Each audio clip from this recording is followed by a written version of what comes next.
Magandang araw po muli sa ating lahat. Pagpalain tayo ng Diyos sa ating pong pagpapatuloy sa ating pagninilay ukol sa buhay Kristiyano.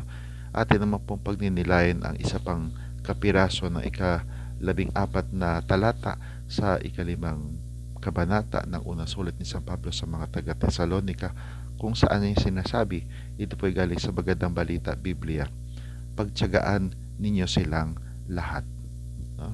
Dito po sa sinabing ito na napakaikli sa ating kapirasong pagninilay ngayon, ang tinutukoy po ni San Pablo ay yung pagtiyagaan ng mga taga-Tesalonika lahat ng mga kanilang pagsasabihan ng mga tamad, ang pagpasisiglahin nilang mga mahihina ang loob, yung mga kakalingaay nilang mahihina, sapagkat marahil magugunitan natin sa sariling karanasan na kung minsan ay talagang kinakailangan nandyan yung pagtsatsaga, hahabaan ang pisi ng pasensya, no?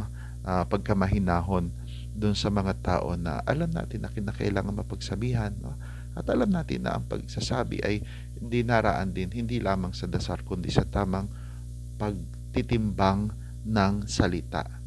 Okay? Nandyan yung tamang timing, nandyan din yung pangangailangan ng ngitian mo ang isang tao kahit na kumisan sa loob-loob mo ay parang napakahirap kumiti. Napakagandang sakripisyo para sa Panginoon at para din sa mga taong ating sinisikap tulungan. At magandang isipin na marahil baka hindi natin alam, baka isang araw tayo man din ay mangailangan ng pag-unawa, ng tulong at pagsasabi ng iba, na marahil yan ay makakatulong upang lakasan natin ang ating loob, upang mapalakas ang loob ng iba at maituwid ang mga dapat maituwid siyempre sa tamang paraan. Nandyan yung pag-ibig, nandyan yung pag-unawa, nandyan yung paglalagay ng sarili sa lugar ng iba. Na sana ito po yung magawa natin, ang pagtsatsaga, tsaga-tsaga po, sapagkat ang tsatsaga rin sa atin ng Diyos. Pagpalain tayo.